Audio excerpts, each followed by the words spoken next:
right, we are back. Loudmouth MMA. This is the last one standing show. This is our debate show. This is the one where we take off the gloves. We don't wear headgear and we throw to knock each other out, but we do it with verbal words because we're all a bunch of wimps. As if you listen to the show often, you know that the host is Kyle Steele. He could not make it, so I am Keith Shillan. I'm a writer for Sherdog and Cage Side Press. I'm moving from the dominant panelist who whoops everyone every week to the host to get the rest of these guys a little easier time. The way this show works, we ask a series of questions, 5 total questions. After the first 3 questions, we give out points. We rank the guys 1 through 4, and we have a tournament-style semifinals, finals. The number 1 seed, based on whoever has the most points, he'll go against the number 4 seed. The number 2 seed will go against the number 3 seed. Each round, they'll have 45 seconds to answer the question. We'll do a second round of rebuttals, and that's how they'll score the points. Let's talk to our wonderful panel, a all-star panel, as some would say. We'll start with the guy that I guess technically he is the reigning champion, but he is not the champion in people's heart. He's a writer for Sherdog, for the Body Lock, and of course here he's a full-time, I shouldn't say full-time, but he does this full-time for us. Not his full-time job. He can be followed at All Day OJ. He is Patrick OJ. Patrick, are you ready to apologize to Alexei Oleinik for the terrible things you said to him? I mean, I don't feel like I said terrible things. If Alexei really feels like he's a big fan favorite, we could talk it out. But I don't feel like he's on the level of like even Cerrone or anyone else. McGregor, all those, of course not. But also, I like that you threw in technically in front of that. I am the champion. In fact, I beat you for the championship. Did you have you been practicing the Ezekiel choke defense? No, not at all. Right. I mean, Oleinik going to side mount, for fuck's sake. All right, you just heard his voice. He is a DraftKings expert, a betting expert. I would say the official DraftKings and betting expert of the Loudmouth MMA. He is a coach and writer for the DFS Army. He is the host of the DFS Express, and of course, he is a panelist here at the Loudmouth MMA. He can be followed at sniper_DFS. He is Sean. Sean, I got to ask you this question. How confident are you that UFC 249 happens in 2 weeks? I'm so sick of that question. I put it in our Discord that I don't want to answer that question anymore, and I'm glad it's not on the list. And Alexei Oleinik is one of the most tilting fighters to watch for me. This is Ezekiel choke. I lost so much money because people can't step over to side control. It's mind-boggling. Oh, God, I'm going to need until our first question just to recover. There you Him go. and Anthony Hamilton are my betting just nemesis. There you go. I already have him flustered. We're already in his head. We're like Dominick Cruz in the head of TJ Dillashaw or something like that. He's already flustered. Going on to our final regular panelist. He is a writer for Combat Press, MMAintel.blog. And of course, here at Loudmouth, he can be followed at Big Riles MMA. He is the MMA stand to John Jones. So my question to you, Riley Contact, is did John Jones at least sign the starter cap for Matthew? I don't even know what that means, so I must be out of the loop. You don't get that reference? You don't get Stan Eminem, like one of the biggest rap songs of all time? No, I listen to music. Jeez, you listen. Wow. Well, not to make this a big silence fest, but anyways, I'm actually really happy that you're not on the panel this week. Not because you usually overtalk and then you get like 20 minutes to our 1 minute of talking time, and then somehow you get the championship. But your really, really long-winded answers aren't going to be holding the show down this week. Yeah, it's like he doesn't understand. Like when you're the star of the show, you get more time. It's like Ellen gets more time on her show than like. Well, you and Ellen have the same haircut, so. I don't know what he said. You beat me to it, Riley. You compared yourself to Ellen, so you made a haircut joke. Oh, that was terrible. We're going to talk about someone who is not terrible. He is a professional fighter. He has a 4-1 record, with his only loss becoming a very controversial split decision. He's on a 3-fight winning streak. He is the Albanian one. He can be followed at Erion Zekthi on Twitter. He is Erion Zekthi. Erion, we have all been talking for weeks how much the coronavirus has affected our day-to-day life. I think it might have affected you worse than all of us because you were actually in the middle of cutting weight for the main event of Shamrock FC 329 against Dylan Tolbert, probably the biggest fight of your career. And then you get the news while you're drained that the fight was going to happen. What was possibly going through your mind when you got that news? You know, what's funny is like that day I talked to Rob Donaker, the matchmaker, and I was just because people were texting me like, hey, you know, the NCAA is canceling March Madness, NHL, NFL, all these other sports leagues are kind of like postponing things. Like, is the fight still on? And like, I kind of got worried a little bit myself because I'll be honest with you, that week was like the weight cut week. So I wasn't really paying attention, right? I was just kind of focused on me, focused on peaking. And I called the matchmaker. He said, yeah, things are fine. That was at like 12, like noon that day. So I'm sitting there doing the first hot water bath just to get the weight down. And while I'm in a hot water bath, I get a text from my buddy saying, I'm so sorry, Erion. And I'm like, did someone die? Like, what's going on? You know what I mean? We actually didn't understand what was happening until we saw the Facebook post from Shamrock. I was in the tub, man. It was like minute 15 of 20 for the first one. I was like 7 pounds out. I was There are very few times where frustration turns into anger in my life because I'm a pretty calm guy, I like to think. But man, I was not a happy camper. I was hangry, I was thirsty, and more than anything, I was just so frustrated because it's not like other sports, you know what I mean? 10 weeks, hard camp, weight cut, all these other things, and then 2 days out, I can't fight. You know, disregard the money you're out of, disregard the opportunities, and you know, I don't know.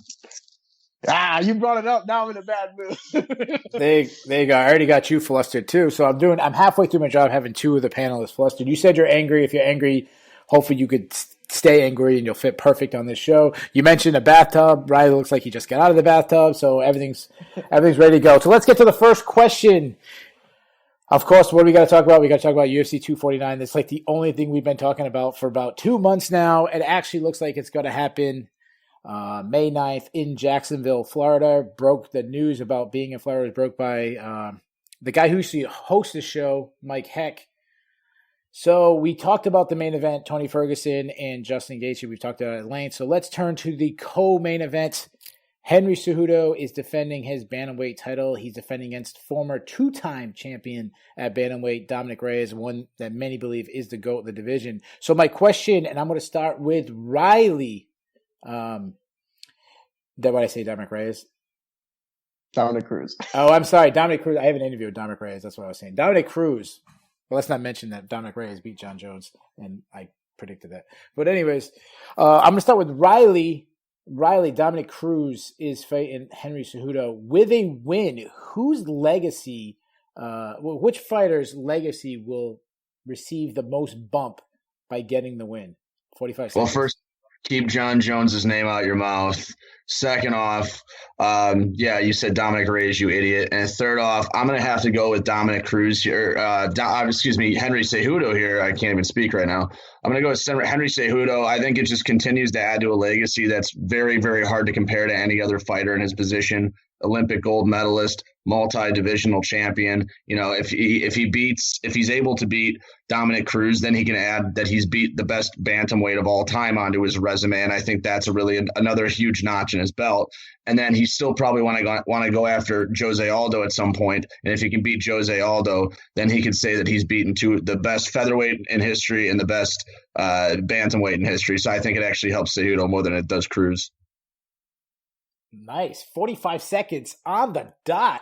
Even though he called me an idiot, I'm writing down another point for getting exactly on 45 seconds. So you get an extra point for that. Erion, who do you think gets the bump? I think styles make fights. I think you have to look at the physicality of both men. And unfortunately, Henry Cejudo might have a lot of the accolades on paper that would make you think he'd beat Dominick Cruz. But one of the things I think are intangible are the mindset going into fights. I truly think that Dominick Cruz still thinks he's one of the best in the world. And I believe he has the skill set and, more importantly, the physical advantages. He's a little taller than previous opponents, and he's a little longer. And I'm telling you right now, as a fighter, If there's any sort of physical disadvantage to get over that's very cumbersome, it's range, it's reach. And anyone who's fought John Jones says the same things, that getting in when you're the shorter, less limbed person is very difficult. And Henry Cejudo in all of his fights has never shown me the footwork or the ability to get in and get out on taller, longer opponents, while Dominick Cruz has footwork for days. So I think styles make fights. And I don't think Dom puts him away or wins decisively, but I do think he gets the nod. Oh, and what it means for legacy, I don't think there's ever been a 3-time UFC champion, so that's a first. That is not true. Randy Couture has actually won it 5 times, but no shit. Yeah, he's my all-time favorite fighter. Actually, if you want to count interim, 6 times. But Patrick, so Erion made a prediction. You don't have to make a prediction on who wins. You don't have to say that I think Cejudo wins or I think this. It's just more of the hypothetical. Who stocks when we talk about the all-time rankings of fighters? Whose stock raises the most? Is it Cejudo by getting the win, or is it Dominick Cruz? 45 seconds.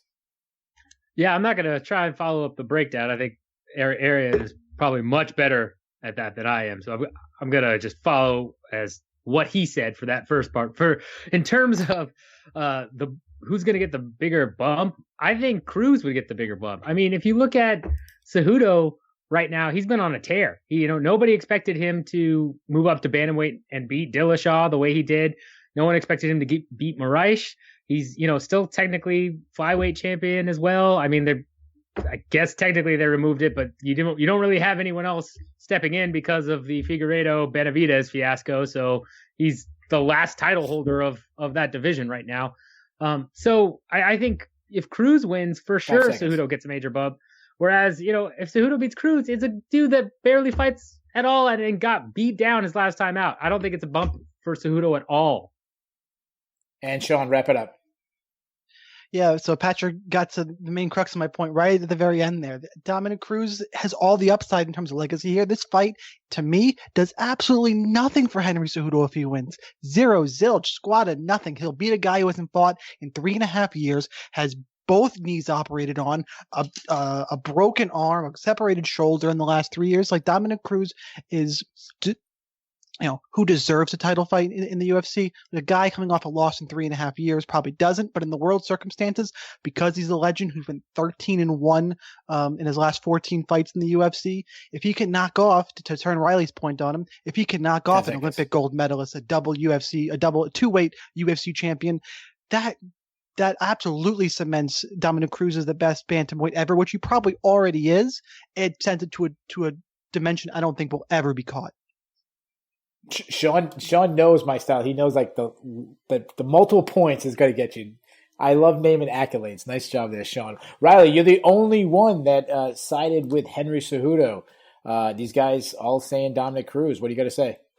I mean, I can see it both ways, but my point was that, and here's the thing to address what Patrick and Sean said. When people are looking at resumes and they see Dominick Cruz on there, are most people, especially casual fans, going to be like, oh, I was Dominick Cruz after his prime, or are they going to go, well, he beat Dominick Cruz? Dominick Cruz is still a dominant name. He's still, as far as we're concerned, the best bantamweight of all time until further notice. And again, just because he's past his prime or maybe not as good as he was at his peak, it doesn't matter. He's still that big name. He's still the best 135er of all time. And if Cejudo beats him, you just, again, to go off of Sean, you add to the accolades that Cejudo already has, throw Cruz's name in that trophy case. Erion, what do you got to say? Sorry, I kind of derailed because of I did more of who I thought was going to win, not necessarily who benefits more. If it's who benefits more, and my apologies, it would be absolutely Henry Cejudo, without question. Because Dominick Cruz, no matter what, I understand that he hasn't fought in 3.5 years. I understand the injuries that he has, but you make no mistake. He's beaten. They have similar opponents, right? He's had the TJ Dillashaw and he's had Demetrius Johnson both on the resume, and Dominick Cruz has beaten both, and so has Henry Cejudo. The only difference is Henry Cejudo hasn't lost to one of them, right? Like he did to DJ. What I'm saying is by beating Dominick Cruz, he solidifies himself as like a standout bantamweight. Because no offense, he beat TJ Dillashaw when TJ Dillashaw broke his body down to make 125. And if anyone knows, the first thing to go when you dehydrate your body is your chin. So it didn't shock me at all that Henry tagged him once and dropped him. I'm like, dude, this is not going to be a competitive match. TJ looked on death's door at 25. If Cejudo can go to 35, beat Moraes, but then beat a legend in Dominick Cruz, he solidifies himself at 35. Because right now, I'm sorry, he hasn't solidified himself at 35 as a true champion. He hasn't beat the true champions. Well, we keep talking about Dominick Cruz having the best footwork in the division, but the way Erion sidestepped his own opinion he might have the best footwork in the division. Patrick, it's 2-2 now. Tell Riley and Erion why they're wrong. First of all, in terms of who Cejudo has beat, I mean, Moraes was pretty much the universal number one contender just on a tear, and he clearly beat Moraes. There's no arguing that one.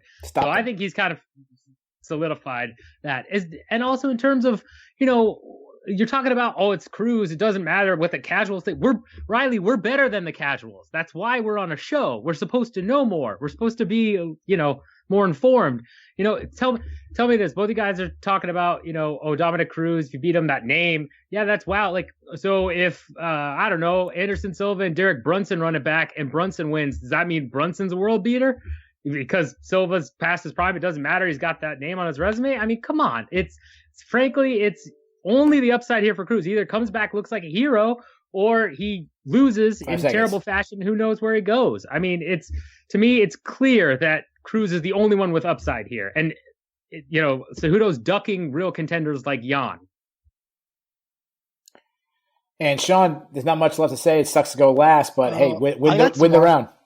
I got some more for you because Patrick at the very end gave me a perfect lead in. Henry Cejudo, to me, has not proven his mettle as champion at 135. He beat Moraes, great win. That should put you in the top 5. But because he was the flyweight champion, he got the shot at the belt. He hasn't beaten Aljo. He hasn't beaten Peter Yan. There's so many guys he needs to face. And instead he's trying to face Jose Aldo, who wants to kill himself, cut off a leg to make weight, he thinks he's taking an easy fight here, a 3.5 year layoff from Dominick Cruz. He wants no part of this. He's all talk, all cringe, and I do agree with Arion's breakdown. I think Dominick Cruz wins this one as a plus 190 favorite.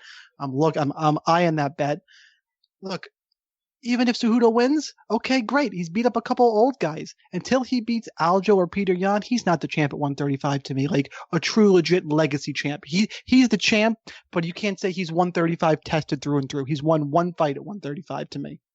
One good fight in Moraes. So maybe, yeah, he's the champ, but he's not tested through and through this high metal caliber 135 champion. It's not there until he beats somebody legit, like the guys I listed.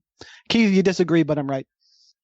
No, I think listen, I'm not giving my prediction, but if you want my prediction, me and John Franklin are taping tomorrow night. We are taping All Angles, which I challenge anybody to say that there is a more in-depth breakdown of the fight that you will get. We will go at least an hour, probably closer to 2 hours on just this one fight. We're doing it for a Dominick Cruz challenge in Henry Cejudo, and then the following week we'll do it for Justin Gaethje and Tony Ferguson. It'll be the most in-depth breakdown. You have my full analysis of that. But I want to correct Erion because he said something. He said that Dominick Cruz beat TJ Dillashaw. I rewatched that fight today. He did not beat him. TJ Dillashaw won that fight. Anyways, Riley, what's history say? Well, the history don't listen. Listen, I won the fight. First round, fourth and fifth. I lost it. First round, fourth and fifth. Don't count this as points, but I had this written down, so I got to say it. Plus, you got Cejudo has lost to Benavidez, and Cruz has beat him twice. Well, he also, yeah. Okay. What it's worth. I meant to include that in my ramble. You don't got to count that. Riley, you did a really good, Riley, you made a really good point where you mentioned about if he beats Dominick Cruz, beating the bantamweight GOAT, going up and fighting Aldo, if that's the next one, beating the featherweight GOAT, he already has a win over the flyweight GOAT. So it actually, I think it does a lot. I think if Cejudo wins, it probably puts him top 20, 25-ish all time. If Dominick Cruz wins the title for the third time, he's probably top 10 fighter of all time now. So that's why I asked the question, because I actually think there's a lot on the line for both guys. So let's move it on. I'm going to try to stay away from UFC 249 for the rest of the show because we've talked so much. One big thing that happened this week was Dana White went on a Instagram Live with Brett Okamoto, one thing he announced that they were going to do 3 more cards after UFC 249. 2 have already been booked. He said that the third one he's going to try on the 24th. There's main events for the first 2 cards in April in May. And then the 4th card that they announced does not have a main event. So my question is, if you were a matchmaker, give me a realistic matchup. Do not say Conor McGregor. Give me a realistic matchup that you could make in 3 weeks from now that could headline a card. But here's the catch. Because I'm hosting, I'm throwing in a curveball. If someone says that fight, you have to come up with something different. So it sucks to go last. Erion, you won the draw on this one. The rotation, you are up first. Tell me which fight you would book. Man, that's a damn good question. I would personally love to see like a Tyron Woodley make a return, especially considering he was like in a full camp and was like training. I'm sure even if the fights got canceled, he can't be too out of shape. You know what I mean? As for an opponent, I mean, Edwards comes to mind, you know what I mean? But I would love to see something a little bit more, I don't know, like ballsy, you know what I mean? I'd love to see you can't make the Usman 10 seconds. Woodley 2, but I would love to see like a Masvidal Woodley. I know that's kind of crazy. I don't even know if Masvidal is training, but I would love to see someone with kind of like crisp striking like Masvidal and decent wrestling against like a powerhouse like Woodley. And the winner of that fight is the clear number 2, right? Because everyone's talking about Usman. Masvidal doesn't make sense because he's like not even like the top 5. But if he beats a Woodley, well then he's the BMF versus the champ, and he's easily top 3, right? So I think Masvidal versus Woodley would be an awesome main event. All right, Patrick, destroy him on that because that was a terrible answer. Destroy him. All right. Well, based on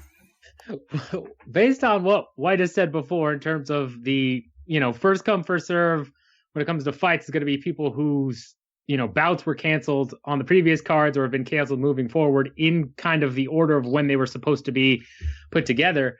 To me, it comes down to 2 factors. One, if he's already said he's not doing it at Jacksonville for that May 23rd card. So if they're on Fight Island, maybe you get some international people there. If that's the case, then I love Moraes versus Jan, 2 people we've just been talking about, because that was supposed to headline Kazakhstan. It's a banger of a fight, totally worth the headline. If you can't get Jan there for some reason, if it is in the U.S., if there's travel restrictions, then why not Moraes versus Corey Sandhagen, who was also supposed to fight at UFC Portland? That would be a banger of a card, number 4. I think either of those fights are going to be amazing. So those are the fights that I would go with. Moraes versus Jan being my top just because that was the headliner before. And I think, again, you're going to get a banger and a number 1 contender for sure out of that fight. All right, so 2 things. I thought it would have been great if Erion ran out of time and he just had Tyron Woodley versus. But of course, I don't keep the clock too long. So all you guys bitching about the clock, and all you guys go way over 45 seconds. So stop bitching. Sean, what do you got? So Patrick just took my first choice. So I'm going to pivot real quick and say Erion, when I was looking, he was close, but not quite home to what I'm going to call 1A, because it's got to be Colby Covington. And he was close in terms of we're talking just welterweight, that division, that jumble. Colby Covington, Jorge Masvidal. I will pay $100 for that fight myself. Just that fight. I need to see that. The problem is, no, May 24th, we got a whole month to build it out. And you know what? And the great thing about that fight, it leads me right back to the Covington-Usman rematch, which I think we need to see. So I'm all about Colby Covington, Jorge Masvidal. Those 2 guys love to talk. Gonna be a fun fight. I think Covington stomps him. Covington Masvidal, man. What about that fight is not fun? I 100% agree, which is why I think that one, Jorge Masvidal is one of the biggest star in the UFC. It's not going to be rushed on 2 weeks' notice. That's going to be a pay-per-view. It's 4 weeks. That's why I looked. That is the one thing. If they can't get it done like in the next week or so, it's probably not that realistic. Yeah. Riley, what do you got? John that was Jones. John mine. Jones. That was mine. Was Covington versus Masvidal. Although I don't think that's realistic. I think that fight is too big to put on a fight night ESPN Plus card. That would have to be a pay-per-view fight.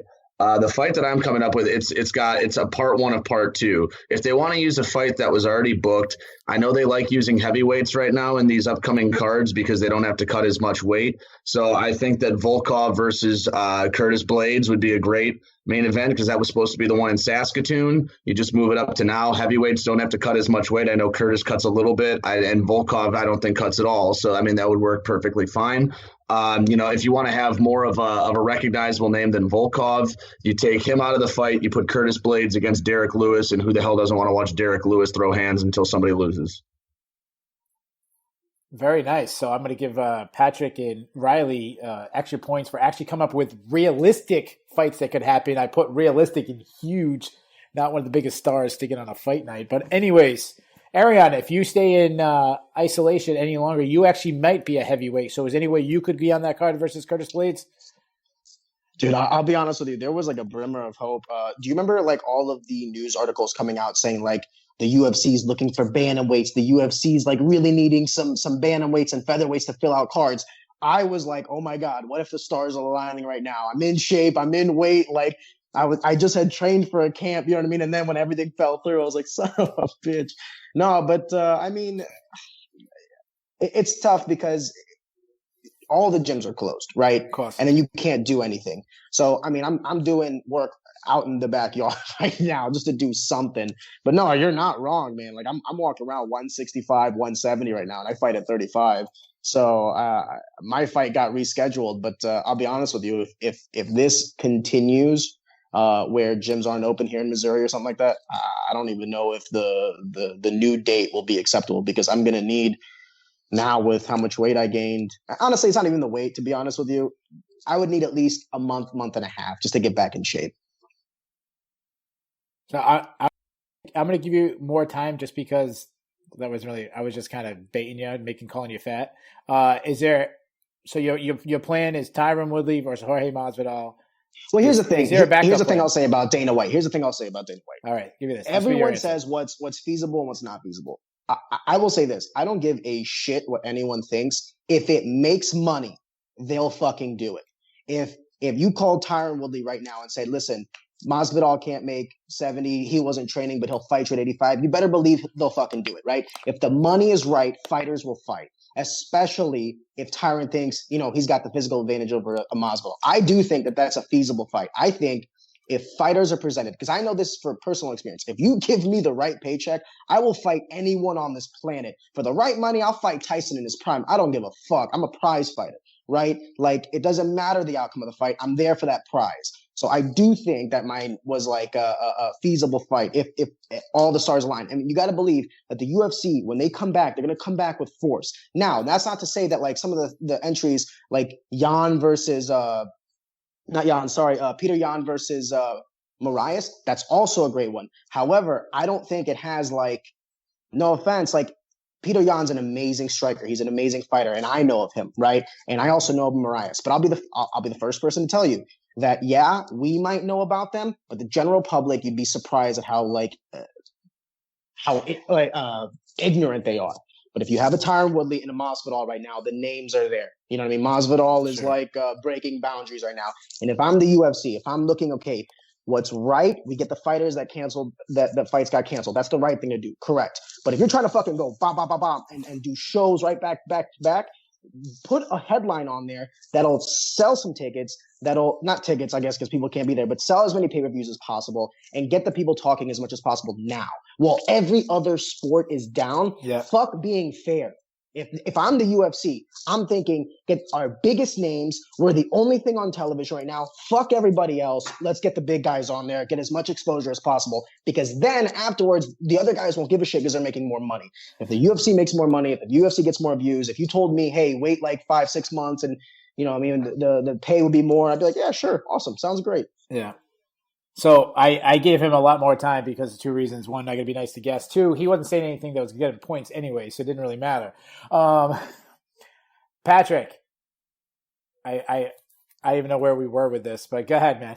I want to, first of all, just first point, Keith, I want to applaud you for finding a way to derail everything while you're the host. While you're not even a panelist, you still find a way to just keep going. And I love that. Great work, Keith. Just round of applause. In terms of, let me talk about Masvidal versus anyone at this point, because I've heard Masvidal versus Covington or Masvidal versus Woodley. Two things. One, Woodley should be fighting Covington. That's an old beef. It makes a lot of sense. If you're going to put Woodley and Covington against each other, those are the two you do. In terms of Covington versus Masvidal being exciting, I don't know if you guys remember Damian Maia versus Masvidal, but man, that was not very exciting at all. I mean, maybe it's more exciting, and probably would be, but still, you got a wrestler versus Masvidal. It's going to be a lot of grappling, close proximity stuff. More importantly than all of that is that back on January 31st, Dana White said that Usman versus Masvidal was going to happen for the title at International Fight Week before all this stuff hit. So why in the world would Masvidal take any other fight that isn't against Usman, unless it's an interim title fight? And even then, my guess is Usman would probably say, no, I'm down, and they would just go for the title. It makes no sense. That's a good point. Those are my only rebuttals in terms of that. If you want to do Volkov versus Blade, sure thing, Riley. It sounds like fun. Sean, you got anything? Riley also mentioned Derek Lewis and Curtis Blades and throwing hands to one man falls. I gotta throw hands. Curtis Blades is gonna take him down. That's not what I said. Sit in his face. Yeah, you said they were gonna throw hands. They're not gonna throw hands. I said Derek Lewis throw hands. I didn't say both of them. You fool! Clean your goddamn ears out. He's gonna throw one jab, end up on his butt. So if I'm gonna pivot, because since it's not realistic to think Covington, Masvidal, which I still think. I remember what Dana White said. I just in these crazy times, would anything really surprise me? No, and that's the fight I want to see. Screw the title fight. I want to see Covington and Masvidal. I'm going to pivot. How about building a star? I'm going to go way out of left field. Nobody's mentioned the women. How about give me Tatiana Suarez and against give me Claudia Gadelha. I was going to say Karate Hottie, but I think she already has a fight booked. Build somebody, fight night, top 5 fighters are fine for fight night main events. I think Tatiana Suarez is a future champ. Weili Zhang is the champion. That's a star you have to build. Think a little international. I see Riley making a face. Women are fighters too, Riley. And I like Tatiana Suarez. I'm a big fan of hers. Give her a little bit of shine, because that card is going to be a lot of crap thrown together. All right. Riley, finish it up. We went. Yeah, Sean, hold on. Next round, I'm going to be holding the clock because I let everyone go way over. Yeah, Jesus Christ! All right, all right. Wait, so we don't want to get smoked or whatever they do. We don't want to get zapped by lightning. Let's leave JC out of this. It's going to be a great answer here. First off, Sean, usually I agree with you on everything, but if you're going to say something like women are fighters too, maybe you should get your facts straight first. Considering I've been doing women's MMA rankings for over 5 or 6 years, so you should probably know that before you do that. I'm also one of the utmost experts in women's MMA in terms of scouting and prospecting. So you can stick to your putting bets on fights. I'll stick to actually scouting fighters and talent. That's all I really want to say in my rebuttal, because whatever he said in his last answer was garbage. That's the first time I can actually say that, because I usually agree with Sean. It was garbage. I never said that Blades would be throwing hands. I said Lewis would be throwing hands until he fell down, which means he would either get taken down or he knocked out Blades. Didn't happen. So open your damn ears. All right. So while you were doing all that tape study, you should have realized that Tatiana Suarez has a really serious injury, and there's no way she's taking a fight in this short notice. What would have made a lot more sense. Coming back. Didn't she get hurt in early 2019? Yeah, and she's saying she just said she's. I missed that. I definitely missed that. But if you wanted a girl, I definitely missed that. If you wanted a high contender in the division, the one that could have been is Jessica Andrade. She was going to fight Rose Namajunas, and Namajunas pulled out. That's the person. That's not realistic though, because Namajunas has got people, unfortunately passing. Like, she ain't fighting. No. I'm saying Jessica Andrade could have been the person instead of Tatiana Suarez. Sean, are you listening tonight? What's going on there? Man. And I'm listening just fine, Riley. Mr. Women's MMA. Make some money on it. Apparently not. You've misheard like 8 things in a row. But hey, Sean's still trying to figure out if UFC 249 is going to happen. All right, so we got it. All right, let's go on. We'll go on to question 3. I got to change the question. The question to be is if you make rankings but no one reads it, do they exist? So that's the question. Let's start off with no. All right, I don't even know who's up. Patrick. One person that You gotta ask the question. Yeah, what's the question? I'm about to ask him a question right now. I made a joke about right. Riley's rankings. That was like a wet fart. It's not like I didn't send you guys all the questions ahead of time. Like I loved Erion going. Right, it's for the listeners who haven't seen the list, so we don't just start rambling. Yeah, I was gonna ask you the question right now, but I love Erion when I ask him a question. Go, wow, that's a great question. Like he didn't know it was coming. Why are you saying the trade secrets, man? I try to make it look like these are organic questions. Because you have to see all the research Keith spit out of his face that no human would possibly know. He's got note sheets, so everybody knows the questions are written down. Yeah. There's no way I knew off the top of my head that Donald Cerrone's fought 14 times since the Dominick Cruz. Why am I keep messing up? Dominick Cruz. Listen, let me go on a rant. That's how irrelevant Dominick Cruz right now that I forget about him. When I say Dominic, I'm talking about Dominick Reyes. He's been on. But forever. He has headlined a pay-per-view. Let's never forget. Yeah, like 12 years ago. So did Tank Abbott. All right. Stipe Miocic is a guy that's been on the sidelines. When he returns, he could be facing Daniel Cormier, or he could be fighting Francis Ngannou and Jairzinho Rozenstruik, who fight at UFC 249, or he could be fighting whoever. So when the baddest man on the planet, the heavyweight champion of the world, returns, Patrick, who should he fight first? I mean, he is for sure fighting Daniel Cormier. I don't know what people are talking about. It doesn't matter if Rozenstruik or Ngannou gets a major knockout. They're going to do that trilogy. It's DC's retirement fight. He said it's as long as DC is willing to fight again, it's going to be Stipe. White's already said it. DC's already said it. I mean, it will be his last fight in the UFC. If he doesn't come back, then yeah, I think the winner of Ngannou and Rozenstruik is the way to go. But I mean, he's pretty much made it clear that he wants to come back. Everyone's been talking about this fight for a while. The first two were great fights. First one was a little short. Second one was an amazing heavyweight fight. They're going to do a trilogy with this. I can't imagine anyone else steps in there or leapfrogs DC unless he gets hurt or decides to retire. But it's going to be Stipe versus DC for sure. Sean, go. Yeah, this is kind of an anticlimactic question because I agree with everything Patrick just said. I mean, regardless, the winner of Rozenstruik and Ngannou is going to be lined up behind the winner of Stipe DC. There's no reason not to do it because if DC loses to Ngannou Rozenstruik, both of which he very well could lose either of those fights, you take the shine off the trilogy because if DC is going to have one more fight, it's for the title. It doesn't matter if it's Stipe or the winner of Like if for whatever reason DC gets hurt and then Stipe gets knocked out by Rozenstruik, let's say, if DC wants to have one last fight, he's not going to retire. He's going to fight Rozenstruik for the title. So you would take away all the shine off a trilogy. He's going for a title. It has to be Stipe Miocic, and then let Ngannou Rozenstruik have the winner of that fight. Or man, can you imagine if DC wins, the title's vacant?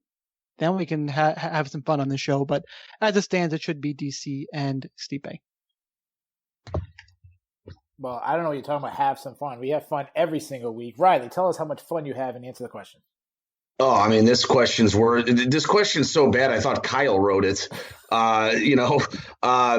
This is the only money fight at heavyweight right now, in my opinion. I don't think that Ngannou versus DC or Stipe is bigger than Stipe versus DC. I think that's like an obvious statement, but I mean, we're really running out of things to say here because this is just kind of a shit question. All right, Erion, go. So savage. Listen, I agree with a lot of what they're saying. I mean, it's very hard pressed for me. If you have like a healthy DC and a healthy Stipe, why they wouldn't fight? I mean, timing wise, DC has openly stated that this will be like one of the last ones. He hasn't said that this is going to be the last one because he even said that he's still open up to another John Jones fight at heavyweight after this, which I think would be interesting, right? If all those stars align. But I'm saying for right now, no other fight but Stipe DC3 makes sense to me, especially considering how the other two fights went. They both finished one another, right? One was a little shorter than the other one, and one was like a tactical mastery over the other one. And I thought that both fights could warrant a rematch, right? Like, in my opinion, DC was giving it to Stipe in the second fight until Stipe started going to the body and saying, oh, this is working, and then put him away. So it's not like and in the first fight, it was kind of close or kind of quick. So it wasn't like, you got to really see Stipe shine. So I think Stipe DC3 makes the most sense. That being said, I'm a huge Ngannou fan.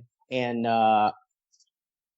it still doesn't make sense, even with how much of a fan I am of Ngannou, that he would sidestep DC for that fight.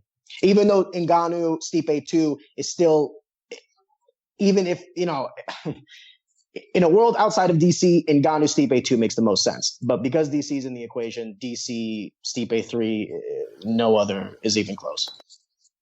All right, so we're not going to do a rebuttal on this one because they're all on the same page, so we're not going to do a rebuttal. But I'm going to pull back the curtain a little bit because this is what happens. Guys complain about the questions, but they go, hey, we've been talking about UFC 249 for 2 months now. Can we do other questions? And I'm like, what the fuck am I supposed to talk about? You want to talk about the one championship rankings? That's what you want to ask questions? Hey, guys, what do you think about the one championship rankings? I don't know. I don't know about 90% of the guys on the list. Okay.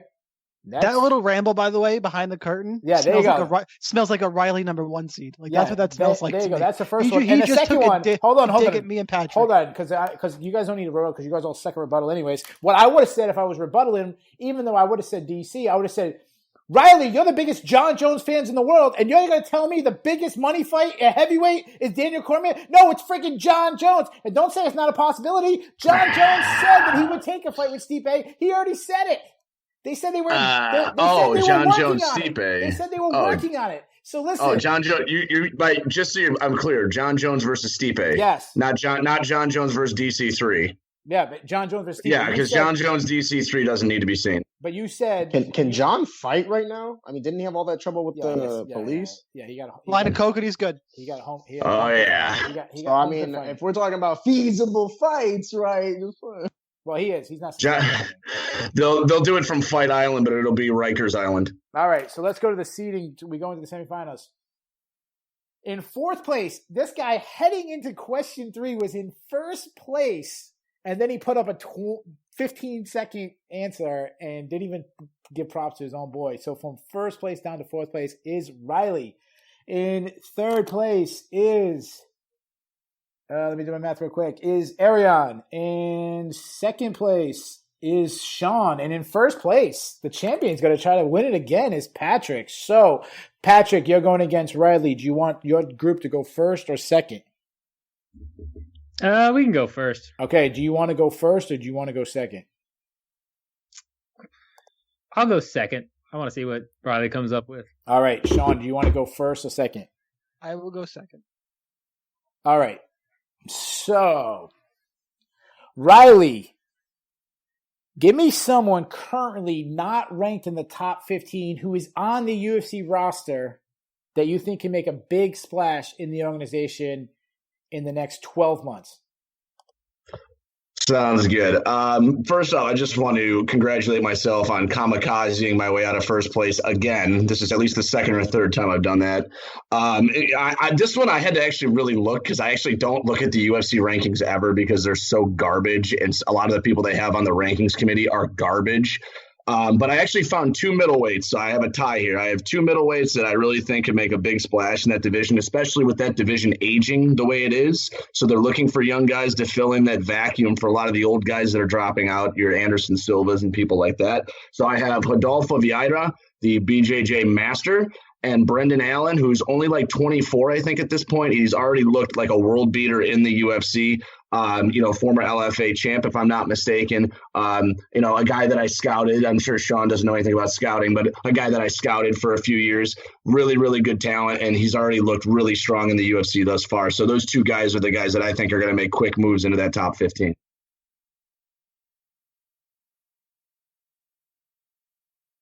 Sorry, I forgot to put myself on mute. I was trying to do the clock at the same time. Patrick, who you got?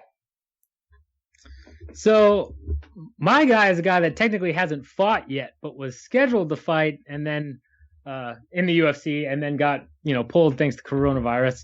It's Yuri Projeka from Ryzen. He was the Ryzen light heavyweight champ. He's on a 10-fight win streak, all by finish. He's knocked out Carl Arbitskin, Muhammad Lawal, King Mo, Fabio Maldonado without word, CB Dalloway, but he, actual legit competition. And he's been looking like a killer. And given how shallow light heavyweight is beyond, the top 5, once you get into 5 through 10, you're looking a little I mean, he's going to make a huge splash. My guess is he goes in there and he's going to be top 10 in no time. I wouldn't be surprised if he's not knocking down the door of a title shot in 12 months if he's able to get the fights he needs to in quick succession, which he's talked about. He wants to fight a lot and he wants to be very active. So I think he's going to be a monster, and I think he's going to pretty much clean house and, might be another challenger for whoever's at the top in 12 months. Riley, tell him why he's wrong. Well, first off, I actually want to give him props. I actually like Yuri Prochazka a lot. The other guy I scouted, Sean. No, yeah, he's very good. I think he's wrong. I think in one sense that I don't think Yuri's going to ascend the ladder that quickly. I think he'll definitely be in the top 15 within 2 or 3 fights just because of how shallow light heavyweight is.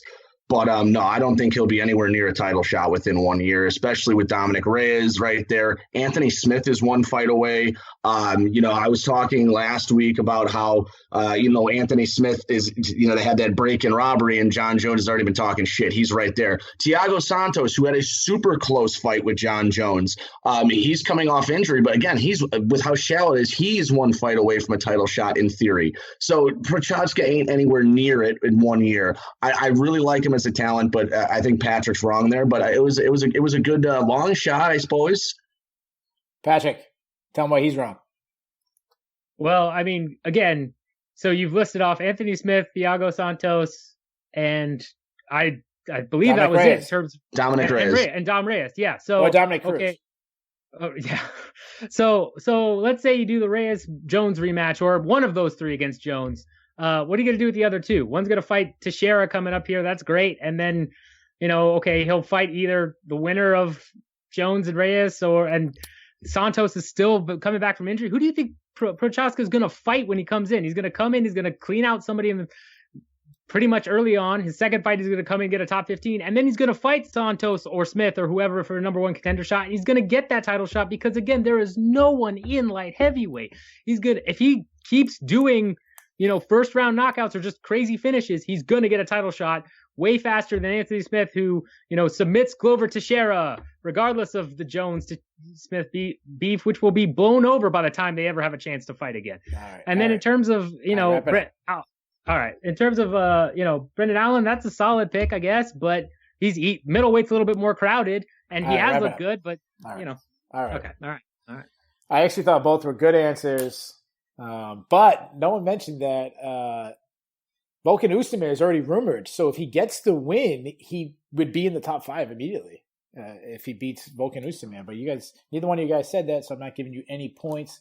Sean, you said you wanted to go second. So Erion, same question to you. You got 45. I want to keep it to 45 seconds. Repeat the question. Right, it was not in the top 15. Someone currently on the UFC roster, not currently ranked in the top 15, who can make a big splash, get themselves. They don't have to be. No. I just wanted to make sure. I'm sorry. I heard names of in the top 15. I was like, oh shit. No. So there is a gentleman at 145 who's going to one day be the champion. Whether it's in 12 months, I don't know because of timing and stuff. There's a gentleman at 145 that will be the champion. His name is Sean Woodson. Sean Woodson is the dark horse of that fucking division. I'm telling you.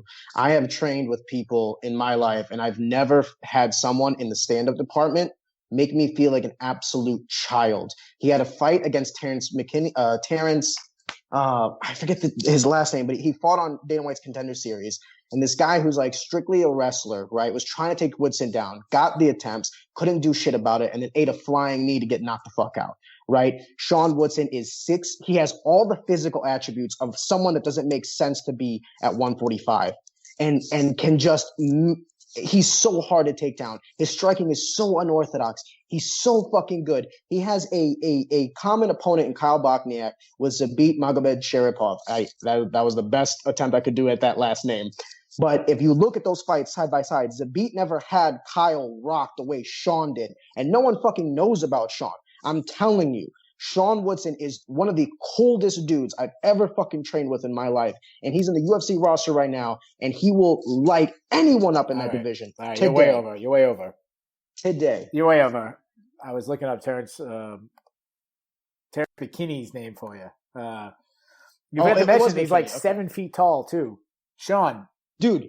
Tell Arian why Sean Woodson is not the right answer, and your answer is correct. Well, everyone, there's a really easy answer floating out there. But first, Erion, of course I know about Sean Woodson. His nickname's the Sniper, and I go by Sniper_DFS. So of course I know about Sean Woodson. And taking my shot over at Riley to start my answer. Dude, to do betting and draft, because I do so much tape study, it's ridiculous. So my time to talk now. There's an easy answer that everybody's missed. And he's already been in the top 15, and he's fallen out because he's been inactive. He recently had a fight canceled. It's Santiago Ponzinibbio.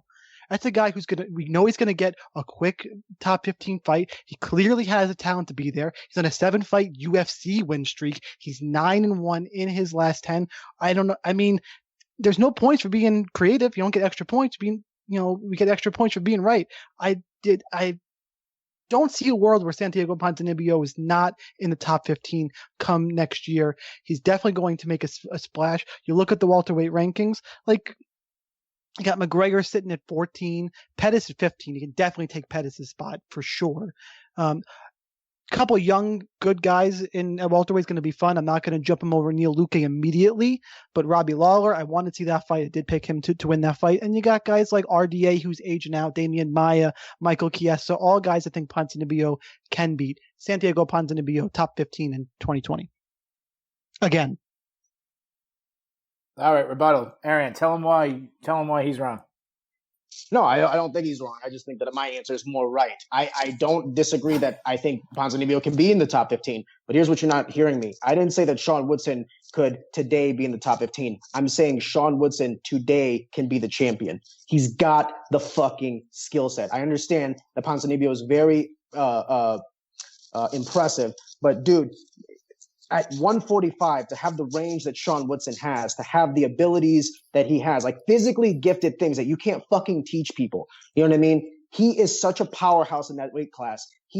If Sean was like a 170, I'd be like, ooh, you know what I mean? But he fights in a division where the guy's average height is like, what, 5'6", 5'7"? Yeah. Dude, he towers over these dudes. Made Kyle Bochniak look like he was standing still. Kyle was just walking into every shot that Sean threw, and Sean didn't even break a sweat that fight. He even said it afterwards. He was like, yeah, that was a cool warm-up. The dude is so calm under fire. He can be champion today. I got to cut you off. I was there. I interviewed him right after. He is a huge dude. Sean. Dude, he's crazy. Sean, put yourself in the finals. Come on. We're talking about guys making a splash, not just being a champion. I don't know if what bigger splash is being champion. I don't think he's going to get a chance to in the next year. A guy who you were so close because his name is Sean. He's in a lighter weight class. You should have said Sugar Sean O'Malley, because that dude has got some physical gifts. Sean O'Malley hasn't been tested at bantamweight yet in the UFC. Hold on. Don't jump in. We're not talking about guys being a champion. We're talking about guys making a splash. I agree with you. Woodson's going to be a great prospect, title contender. I haven't obviously been in the cage with him and want no part of that. Every chance to be a champion one day. Got to prove it to me. And he probably very well could. According to you, I'm going to take your word for it. Great on tape. But in the next year, Sean O'Malley, in terms of splash, being popular, welcome to the Sugar Show, has the tools. They're going to feed him right. 135 is fun. That dude is going to be splashier to me than Sean Woodson. Maybe not as good of a title contender, but he's going to make a bigger splash. And Ponzinibbio, I hit that one out of the park to start with. See you in the final, Sean. All right. So, man, listen, Kyle does this thing where, like, he says, oh, man, guys didn't bring, guys have really good answers, hard to pick.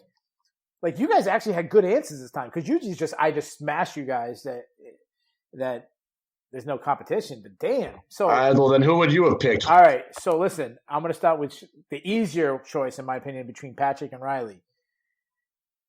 Riley, your performance today is the worst performance since I tried disinfecting myself by drinking Lysol. Get the hell out of here.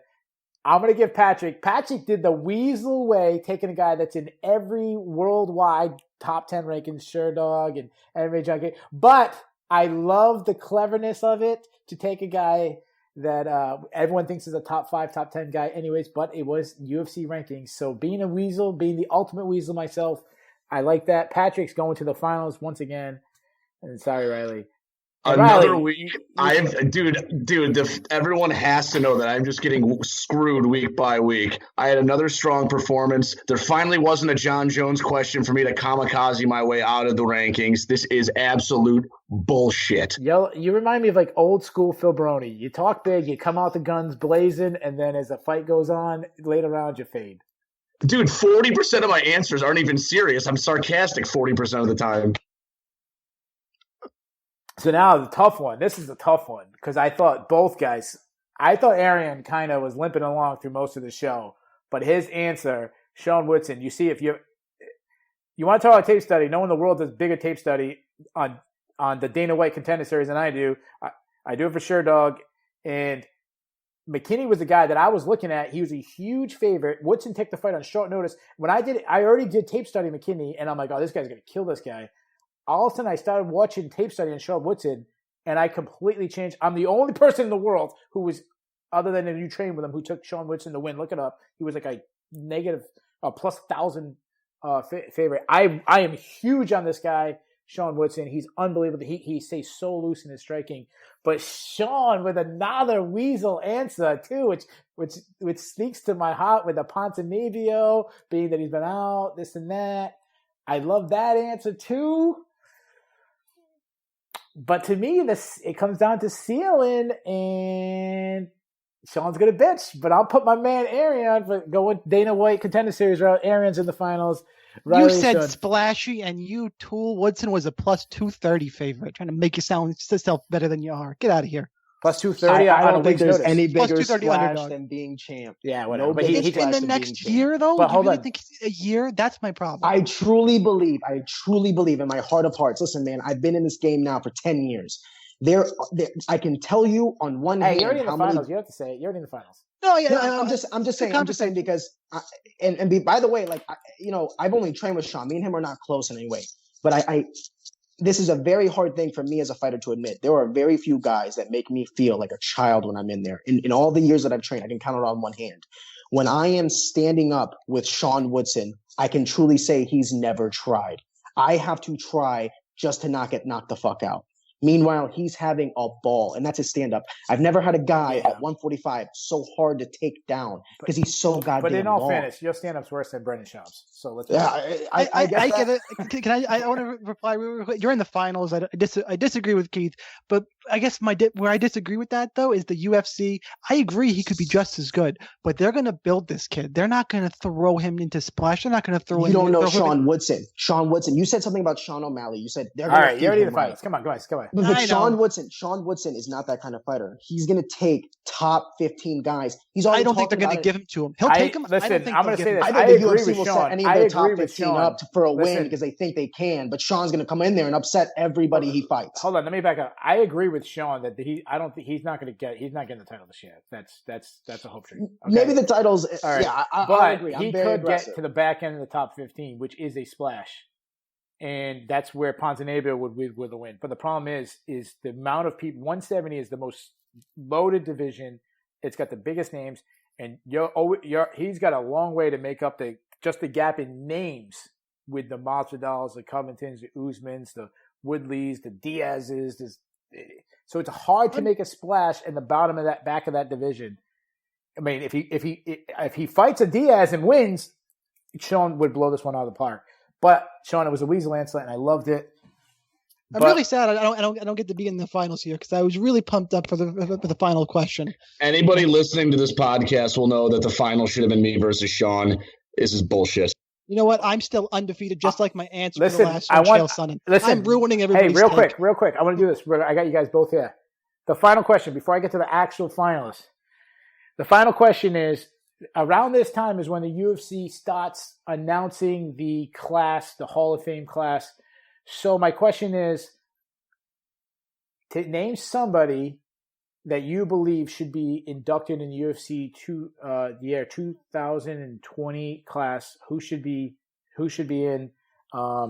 Sean, give me a one-word answer. It could be a fight, whatever. Who would you put in? Fight Chael Sonnen, Anderson Silva versus Chael Sonnen. Riley, who would you put in? Fighter John Jones. Of course. Yeah, my answer was so good to do that shit. All right, Patrick. You are the defending champion and you're the number 1 seed. You can go first or second. I'm going to go second. I'll give the guest the first crack at this. All right, so you already heard the question. I'm going to give you guys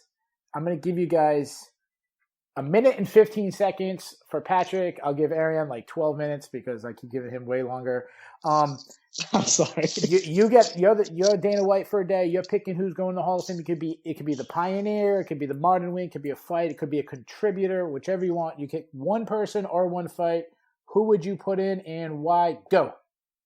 There's two fights that come to mind right off the bat, but I have a clear winner. One of the fights that I thought at first was Barao TJ1 because of the upset, because of the performance, because it was a 5-rounder to then put away the guy that everyone was scared of in the division in the 5th round. However, there's one fight that I will hold with reverence for the rest of my life, and that's Jose Aldo, Chad Mendes 2. That fight, if you recall, like those two guys were fighting while Conor McGregor was coming up, and that fight was so back and forth. It had some controversy with Aldo hitting Mendes after the bell in the 1st round. Mendes cracking and dropping Aldo only to come right back up and crack and drop Mendes. It was such a back and forth fight. Aldo really showing that like killer instinct of Aldo of old before the McGregor knockout where, the water just got deeper and Mendes really showing the competitor spirit, digging deep and trying to give Aldo everything he had. I mean, it was, one of the fights that got put into the Hall of Fame was John Jones, Alexander Gustafsson, right? And rightfully so, because Alexander Gustafsson came in and showed John Jones what it needed to be a champ, what he needed to be a champ. And I think that same thing happened with Mendes Aldo too, because Aldo had every opportunity to walk away out of that cage without the belt, but he showed what it took to be a champion and took it to Mendes, a Mendes that was well-trained in there already with him and knew what he was getting into. And it was just such a phenomenal fight. 5 rounds. I still hold that in like my top 5 fights ever that I've watched. So that's Mendes Aldo too. To be fair, Patrick, I'm going to give you a minute and a half. So, I mean, that is a great fight. I think there are a lot of fights that could be on that same level, though. That's, it's in the list of great fights. I would agree with that, but I wouldn't put that as my next fight, especially given who's in the Fight Hall of Fame right now. I would personally wouldn't put that ahead of some other fights like Frankie versus Maynard, Hunt Silva, those kinds of things. But in terms of who I want to put time. Mark Hunt ain't getting in any Hall of Fame anytime soon. Oh yeah, but I'm not gonna listen. I'm not gonna hold your timing. Let's keep going.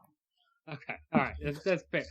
Probably true. But who I want to put into the Hall of Fame is in the contributor wing, who long overdue, and at 2021 it would be 5 years and makes all the sense of the word. You put in the Fertitta brothers. They took the UFC, they transformed it from losing money, bought it for $2 million, sold it for $4 billion, largest sale of a sports franchise in history. Everybody talks about Dana White. He's a major player in all of this, but if you go back and you look at, who was the level-headed person that balanced out White, who helped make these fights get done when the negotiations got extremely, tense between White and other fighters. The Fertittas were the ones that bankrolled it. They were the ones that got it done, especially Lorenzo, but I think both deserve to be in there.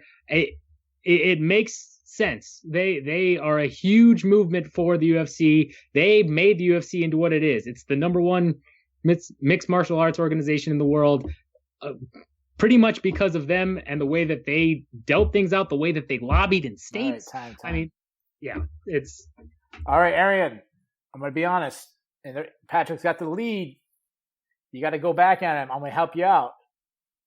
You kind of already made the Mendes Aldo point. You need to pick apart why the Fertittas should be in next. Yeah, I don't think that answer makes any sense. I mean, the specific question was, what is a fight or fighter that could make the Hall of Fame this go around? I don't see either of them as fighters. I'm not trying to take away from the accolades. You're absolutely right. These guys are pioneers, and without them, we wouldn't be here today. Correct. However, what the fuck? Like, you're going to give them multiple billions of dollars for making smart investments and a Hall of Fame? Cool. Put them in the Hall of Fame, but when they're done, right? Who knows what the Fertitta brothers still have in store? They can still come in with WME, IMG.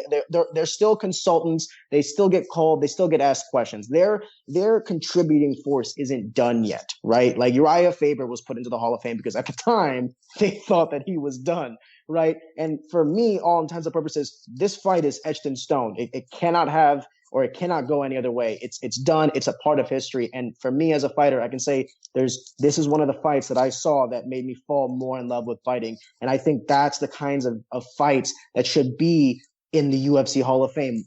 I'm sure each one of you guys has a fight that you could be like, man, I watched this and I went even deeper down the rabbit hole. Chad Mendes, Aldo 2 was one of those fights for me. All right, Patrick, before you answer, I'm going to give you a chance to give a 5-second answer. If you get this 5-second answer, not only will I let you win this week, but I will forfeit if next time we face each other in any show, I will forfeit to you, put you in the finals. If you get this 5-second answer exactly. Go. The answer is, if the Fertittas weren't there, you wouldn't have had the chance to see Aldo Mendes too. All right, good. Go. Finish the answer. What? That was it. All right. So, yeah, there's that. But, yeah, I mean, essentially what you're talking about here is, the Fertittas are a huge part of it. They're not coming back in. I mean, there's talk about, you never know if they're done their executive function. They're not coming back in. If they are, it's the same basically as Faber coming out of retirement. But if you think WME and IMG are going to let them come back in any actual capacity besides paying them a little bit here and there for a consultancy service, that even though they've said they haven't touched it and they've been, they've barely talked to Dana about anything fights related since they've left, I can't imagine that happening. But if you look at what they did, if you look at how they built this up, how they made the UFC, just like Keith said, without it, you wouldn't be able to see Aldo versus Mendes too. I mean, that's a true statement. I'm going to go ahead and take it and run with it because it's very, very true. And they are a huge factor as to where the UFC has gotten. I mean, to me, it's a no-brainer that they go in the Hall of Fame. And also the category also said... Can we do one more round? Hold on. Can we do one more round? A rebuttal to rebuttals. Hold on. Listen, we've got... I got we're about over an hour in. You went about 45 minutes of an hour. So I got to wrap this up. Listen, so you beat Sean in the semifinals, and I forgot to say this, but Sean's performance was the worst performance since I spent 4 hours making a YouTube tribute in the memory of Kim Jong-un. Anyways, moving on. The final. Your jokes are worse than your usual answers on the show.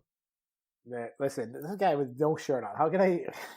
And then he's like, this guy literally messed me. Hey, when are we going to go on YouTube? When you put a shirt on, dude, that's when we'll go on YouTube. Ain't going to happen, fucker. Why? It's a whole shtick. You got to keep it. Yeah, it's terrible. Anyways. All right. I can't believe no one said Frank Shamrock. That's like the trendy. Everyone's been calling for Frank Shamrock to be in the Hall of Fame forever. He's got legal issues with Dana. I would have picked Horion Gracie, who was one of the founders, who still isn't in. He brought the whole Gracie thing, the whole Gracie family. So I would actually put Horion in one. But let's be honest. Patrick probably picked the contributors. They're probably going to be the ones who go in. It's probably going to be Fertitta Brothers for the second week in a row. Patrick, you are the champion, and Erion's performance in the finals was as painful as Vinny Magalhaes' left ankle. Patrick, you got 30 seconds. Go ahead. Well, I mean, it's great to be champion yet again, but I just, again, got to applaud Keith for somehow, he's the host, and yet he just found a way to just keep you getting in there with his answers or his rants. It was impressive. It's really, I got to admit, I underestimated your ability to continually get in there with those answers and those rants. But I mean, you've earned my respect in that regard today. No matter what, no matter where you are in this call, even if you're knocked out, if you're the host, whatever, I mean, you're gonna be right there. You're gonna make yourself the quote unquote star of the show, or you're gonna try, and that's how it goes. So just, great job, Keith. And Riley, my condolences again, man. I mean, that's, rough. I don't know what to tell you, man. All right, we gotta wrap it up. Keith's a damn fool. Hey, we gotta wrap it up. We only have 45 minutes of time to continue recording before it goes blank. So we got to give that to Erion. So Erion, I'm part of the entire team. We want to wish you good luck in your next fight and all the future fights. Thanks for coming on. Thanks for being a good sport. This is not an easy show to come on. This is not the normal show that fighters come on. Usually fighters come in and they get their asses kissed by the media members. But on this show, we insult you instead. Tell people tell people where they can find you, and tell them what you're doing right now. No, this was a lot of fun. I'm glad that you guys called me, and I'm honestly impressed that I know that you guys follow the sport, but like you guys have such reverence and like what's the word I'm looking for here? You guys are very passionate about this, and I love it. You guys and when are you just say so you guys, you mean me. No, I mean everyone here and their answers. I mean, you guys you can see it in the gusto in which you speak. As a fighter, I can say I appreciate it. You know what I mean? Like I if you guys don't get told that enough, thank you. For me, I'm gonna get this fight rescheduled. I'm fighting July 11th. I don't know if I can say that, but fuck it. That's the date that's been kind of same opponent, same everything, right? So hopefully I knock him out, and you guys can start talking about me in the UFC and top 15 and all that good stuff. But you can follow me on Instagram, Erion Zekthi, Twitter, Erion Zekthi. The Albanian one's my hashtag and my ad. And yeah, man, this was actually a lot more fun than you guys think, and I appreciate you guys having me. I have a hypothetical for Erion, just because I know you're a bantamweight, right? Yes, sir. So you got to make your UFC debut on short notice. They call you, holy crap, guy needs an opponent up at 145, up a weight class. They call you to fight Sean Woodson. You in? Yeah. Money? Yeah. That's a good. Listen, Patrick, you're out. Hey, Patrick lost. Sean, you just won the show. That was. I'm just saying. Listen, I've trained with the guy multiple times. I know how to beat him. Shooting takedowns? You listen, when you have guys like that, you need to get them tired. Yeah, absolutely. First round would be nothing but get him to the ground, get him tired. The only thing that Terrence did wrong was that he was going for submissions and stuff. Dude, just mount, ground and pound, keep your weight on him, get him tired. And then all those, he's not the strongest guy in the world. And then you just put it on him a little bit more. Everyone has a breaking point. I'm not trying to like undermine my thing. I still think that Sean Woodson is a phenomenal athlete. I just think, I think all fighters should think, I'm the best fucking dude. I'm the best thing since sliced bread. I should have used this when during our freaking head-to-head. Yeah, good. Honestly, so mad. Yeah, you made that was the best answer. So mad. That was the best answer of the night. Nice job, Sean. So we're gonna get out of here. Kyle will hopefully be back next week, and then I'll be back to dominating like always. So for Patrick, for Sean, for Riley, and Ariane, this is Last One Standing. Please subscribe, like, do all that thing. We'll see you next week.